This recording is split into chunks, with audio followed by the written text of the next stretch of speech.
utak-utiklah IKN itu, teman-teman sekalian. Lagi suasana kayak gini, IKN harus dihentikan. Total, itu udah dapat berapa? Karena Pak Jokowi akan minta duit dari subsidi itu buat IKN, for sure. Jadi akan dialihkan ke rakyat itu 24 triliun, kata Ibu Sri Mulyani, tapi Pak Jokowi akan minta agar ditambah anggaran untuk IKN. Kereta cepat, kemudian 73 triliun anggaran untuk menyuntik BUMN. Tuh dihitung semua udah lebih dari 100 triliun. Pemerintah tidak mau berkorban, rakyatnya terus yang berkorban. Pemerintahan zalim ini namanya. Jadi apa yang akan terjadi pada kalian? Kembali ke kepentingan anak muda ya. Waktu kalian sudah bekerja jadi profesional atau jadi pengusaha, kalian akan diwariskan oleh alam yang makin rusak dan utang yang menggunung. Maka bersuaralah kalian.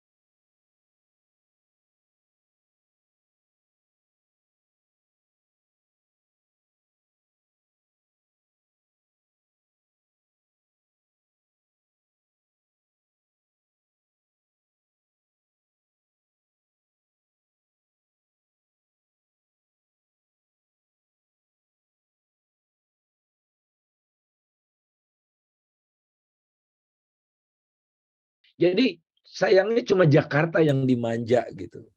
Saya walaupun masih COVID, saya terus sekarang sedapat mungkin naik angkutan umum. Nah, the beauty dari angkutan umum kan sebetulnya ciri dari kota atau negara yang berkeadaban tinggi. Jadi yang diutamakanlah public, public, public, public. Nah, kalau pemerintah private, private, private, private. Private car naik, bebas PPNBM, bebas biaya bayar uang cicilan di muka itu, uang muka macam-macam itu yang dikasih mereka aja gitu. Ya jadi pemerintah juga yang promote kenaikan harga BBM ini. Kemudian ya solusi pemerintahnya saya udah sampaikan tadi ya, bebas PPN macam-macam gitu. Kemudian apa namanya, kita coba untuk dorong pemerintah ini semua bisa dipertanggungjawabkan, semua ada hitung-hitungannya yang jelas dan sebagainya dan sebagainya. Pak Kwik pernah cerita kepada saya, waktu Pak Kwik jadi Menko Perekonomian itu dia minta data struktur biaya itu nggak dikasih loh. Dia Menko waktu itu. Gila nggak coba tuh apa kepentingannya gitu. Sampai Pak Kwik selesai tidak dapat biaya produksinya itu. Benar itu. Nah, jadi itu Pak Antoni saksinya tuh. Saya beberapa kali tapi sekarang udah lama enggak email-emailan dengan Pak Kwik juga. Nah, kemudian Bung Agus, ya kalau saya udah sampaikan bahwa rezim ini udah nggak kompeten gitu ya. Dijatuhkan atau bagaimana kita diskusikan yang akan datang, tapi kalau kita biarkan ini, rezim hanya bisa berubah, oligarki bisa kita kempeskan kalau ada krisis besar menimpa negeri ini. Kalau nggak ada krisis besar, uang mereka udah terlalu banyak lah. Ya. Itu lihat aja korupsi yang di Riau. Korupsi di Riau saja, itu berapa triliun sekarang kerugian Sekarang negaranya? rilisnya 104 triliun dari Gila 78 nggak? yang pertama. Tuh, 104 triliun tuh. Gede banget loh dibandingkan dengan subsidi itu ya. Ini korupsinya baru satu. Belum korupsi Sambo. Belum korupsi macam-macam itu. Nah, jadi kita menuntut. Oke, pemerintah juga harus menunjukkan dia kerja keras dong. Dan pemerintah minta semua warga berkorban, tapi pemerintahnya nggak mau berkorban. Keras kepala. Kenapa saya katakan gitu? Tidak utak-utiklah IKN itu, teman-teman sekalian. Lagi suasana kayak gini, IKN harus dihentikan total. Itu udah dapat berapa? Karena Pak Jokowi akan minta duit dari subsidi itu buat IKN. For sure. Ya. Jadi akan dialihkan ke rakyat itu 24 triliun kata Ibu Sri Mulyani, tapi Pak Jokowi akan minta agar ditambah anggaran untuk IKN. Kereta cepat. Kemudian 73 triliun anggaran untuk menyuntik BUMN. Tuh dihitung semua udah lebih dari 100 triliun. Pemerintah tidak mau berkorban. Rakyatnya terus yang berkorban. Pemerintahan zalim ini namanya. Jadi BBM ini cuma pemantik aja kok, teman-teman. Ya, pemantik. Kalau saya udah sampai pada kesadaran, hanya krisis besar yang bisa menumbangkan mereka itu. Nah, tapi saya takut kita tidak mampu menanggung beban krisis besar itu ya, karena mahal sekali. Saya nggak tahu, tahu-tahu yang muncul nanti bajingan baru lagi gitu. Takutnya saya itu. Makanya kita susunlah teman-teman dalam setahun terakhir BEM, HMI, GMNI, PMKRI, GMKI semua seluruh elemen bangsa ini untuk bikin dokumen yuk tentang Indonesia masa depan yang kita harapkan itu. Bukan seperti yang dibuat oleh pemerintah itu. Kemudian betul sekali Bung Agus, target pemerintah itu 1 juta barrel per hari. SKK migas. Boro-boro. Ini turun terus dan terakhir 628 aja. 628.000 barrel per hari. Pertanggungjawabannya nggak ada. Dan biang keladinya siapa? Pak Jokowi. Seharusnya saya katakan biang keladinya Pak Jokowi. Kenapa saya katakan Pak Jokowi biang keladinya? Pak Jokowi lah yang membatalkan atau mengubah proyek Masela dari offshore ke onshore yang menyebabkan investor asingnya cabut. Tinggal impact pun sekarang kalang kabut. Coba kalau tidak ada intervensi dari Pak Jokowi, intervensi silahkan ya, tapi pakai aturan. Karena saya ikut terlibat dalam kajian itu. Saya diminta jadi wakil ketua tim monitoring kajian oleh pemerintah.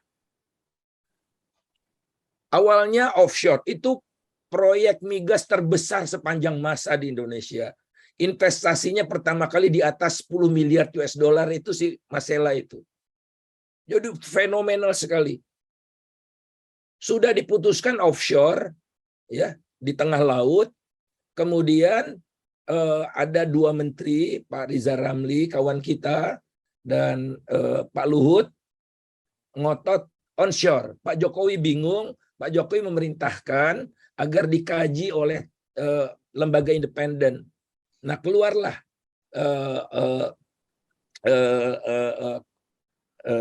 Poten Internasional. Ya, dikaji oleh Poten Internasional, didukung oleh beberapa lembaga kajian di dalam negeri. Keluar kesimpulannya itu, saya ingat 24 Desember. Karena 1 hari sebelum Natal. Ingat saya itu. Presentasinya mulai jam 6 pagi. Pokoknya saking cepet-cepetnya tuh. Dikasih ke Pak Jokowi, dalam suatu kesempatan Pak Jokowi di Pontianak, di Kalimantan Barat, mengatakan, saya putuskan onshore tanpa ada kajian yang jelas. Jadi, berapa miliar, padahal kalau udah berproduksi sekarang, itu kita kebanjiran penerimaan PNBP dan PPH migas yang Pak Antoni bilang tadi itu. Jadi kerugian negara itu berapa? Triliunan, ratusan triliun rupiah itu. Billions of US dollar itu. Nah kemudian coba Bung Agus, misalnya pemilik Shell. Ya, Bung Agus, pemerintah menetapkan aturan semua perusahaan pompa bensin wajib memiliki storage. Padahal nggak harus ya, mau storage-nya nyewa kan terserah. Tapi pemerintah bikin storage. Nah, dibikin sama Shell. Shell selesai storage-nya, aturan itu dihapus. Sehingga AKR nggak perlu lagi bikin storage, kan bikin kesel investor. Terakhir, coba bayangkan, ya, Shell nggak boleh import BBM-nya dari luar negeri, harus beli dari Pertamina. Kesel nggak coba? Kemudian barang yang sama, Pertamax 92 itu harganya 12.500, Shell-nya 17.500 di pasar yang sama. Karena Pertamina dilindungi pemerintah, Shell walaupun asing ya, tapi dia kan punya hak untuk diperlakukan sama gitu. Jadi mana mau investor minyak datang ke Indonesia, kapok, saudara. ConocoPhillips sudah keluar, ya, Chevron sudah keluar, Total sudah keluar, ya. Wah, udah makin banyak yang keluar, boro-boro masuk gitu. Inilah kezaliman rezim ini. Ya, saya bukan pro atau anti asing ya. Nanti dulu itu. Tapi kita tuh ngundang mereka, datang dong, udah datang dipentungin satu-satu. Jadi wajar. Nah, mudah-mudahan Pertamina di Riau setelah mengambil alih Rokan ini bisa bisa recover ya. Tapi saya baru ceramah di kalangan direksi Chevron itu, saya bilang gini, pengganggunya makin banyak ya. Iya Pak, kok Bapak tahu sih? Iya, ada suaminya Puan, ada si Anu. Karena ini udah milik Republik Indonesia. Nggak ada takut-takutnya lagi. Jadi cost recovery bakal naik ini. Jangan salahkan Pertamina, ya, tapi inilah begundal makin banyak yang masuk gitu. Nah, EBT ironis lagi nih. Jadi undang-undang pajak yang baru, ya, undang-undang pajak yang baru itu mewajibkan pemerintah untuk mengenakan pajak atas energi yang kotor.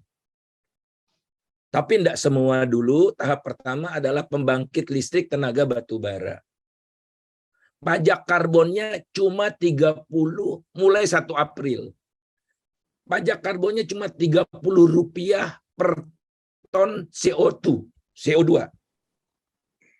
Rp30. Di Singapura Rp250.000. Oke, jangan bandingkan Singapura. Saya bandingkan dengan rata-rata dunia, pajak karbon itu Rp500.000 per ton. Rp500.000. Indonesia Rp30. Itu pun mulai 1 April ditunda jadi 1 Juli, dan sudah diumumkan 1 Juli ditunda untuk waktu yang tidak bisa ditentukan. Nggak serius. Itulah. Jadi apa yang akan terjadi pada kalian? Kembali ke kepentingan anak muda ya. Waktu kalian sudah bekerja jadi profesional atau jadi pengusaha, kalian akan diwariskan oleh alam yang makin rusak dan utang yang menggunung. Maka bersuaralah kalian. Karena yang paling rugi adalah kalian. Saya udah mati. Saya harusnya nggak ngotot-ngotot amat kalau kepentingan pribadi ya. Tapi kan saya punya anak, punya cucu, punya mahasiswa, punya kerabat, punya generasi muda yang harus sekarang lebih cerewet. Jadi sekali lagi BBM kita jadikan momentum untuk konsolidasi total, untuk benahi negeri ini secara struktural. Makasih.